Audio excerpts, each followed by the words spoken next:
Today we're going to talk about the sequel to Train to Busan Peninsula, so let's get started.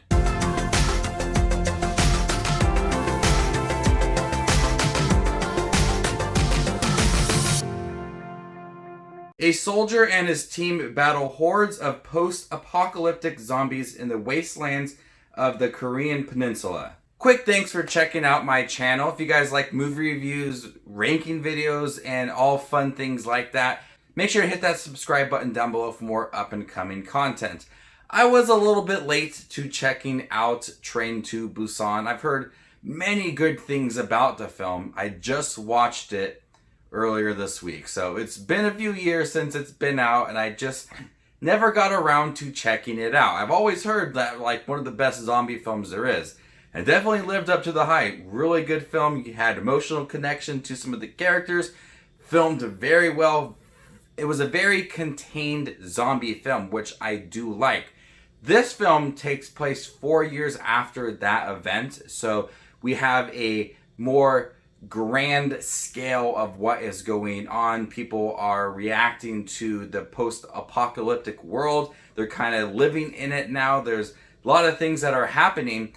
And I was really excited to check this film out after watching Train to Busan because of the way that movie was filmed. And so I was hoping that even though this film may feel just a little bit bigger, would it still have things I can resonate with? And unfortunately, not as much as Train to Busan. This movie feels like they tried to make the film a lot bigger with the world it is in 4 years after the first movie. There are some characters that are likable. You do get plenty more characters within this film.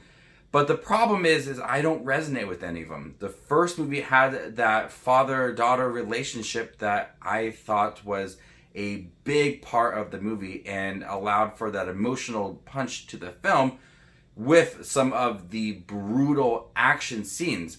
And yes, this film has those really good action scenes, but the characters in here, you really just don't care about. There's nothing about them to where you feel connected to them. There's no emotional weight to their storylines. They're just kind of there. And at the end of the movie, some of them are not that memorable and you honestly kind of forget them throughout the film.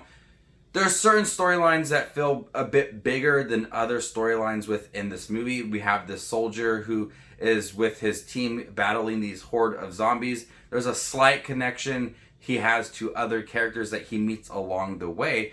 But with so many different characters you get and this team and this soldier, you just really don't care much about them. And that's the unfortunate part of the film because for a zombie film, Train to Busan had heart.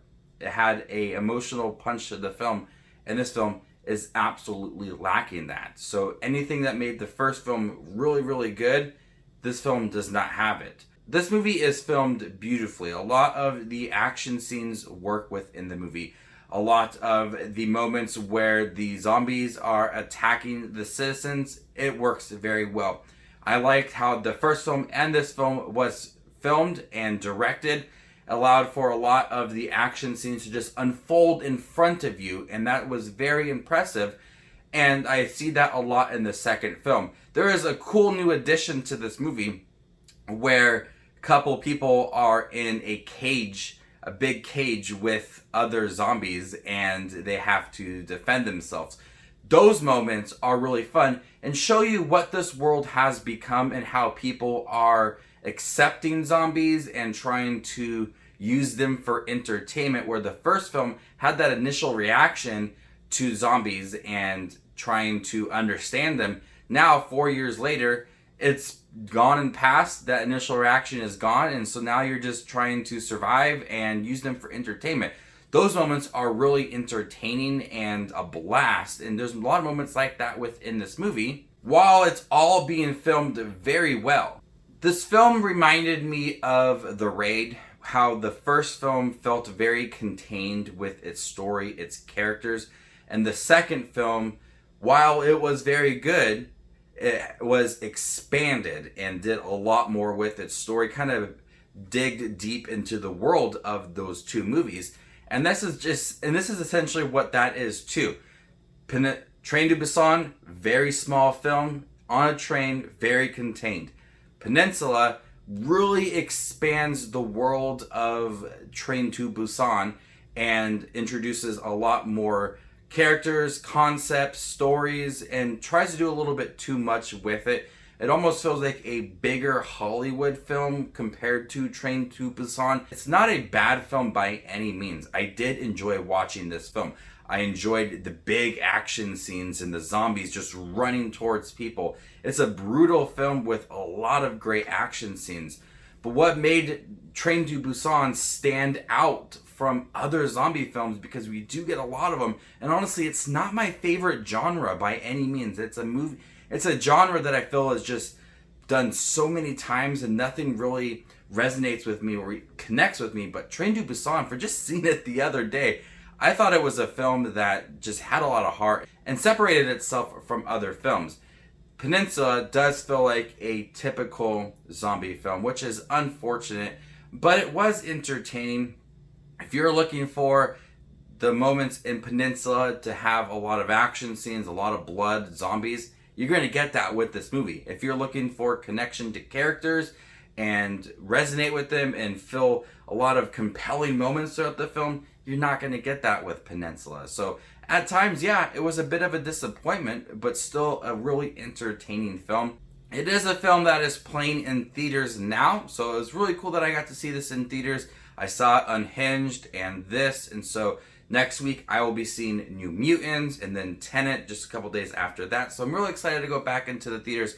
If you guys feel comfortable, do not go if you don't feel comfortable. But if you do feel comfortable going to the movie theaters and your theater is following protocols and everything, I would recommend checking out Peninsula. It's an enjoyable film. There's a lot of cool action scenes, especially towards the middle half of the movie, where these citizens are just pitted together in a cage with the zombies, and just watching them run around and trying to survive was an entertaining moment. So I'm going to go ahead and give Peninsula a B. Thank you guys for my review for Peninsula. It's a sequel to Train to Busan, a really good zombie film. I would recommend checking that film out before you see this one, and stay tuned for more up and coming content. My name is Just Watches Movies, and you guys stay classy, YouTube.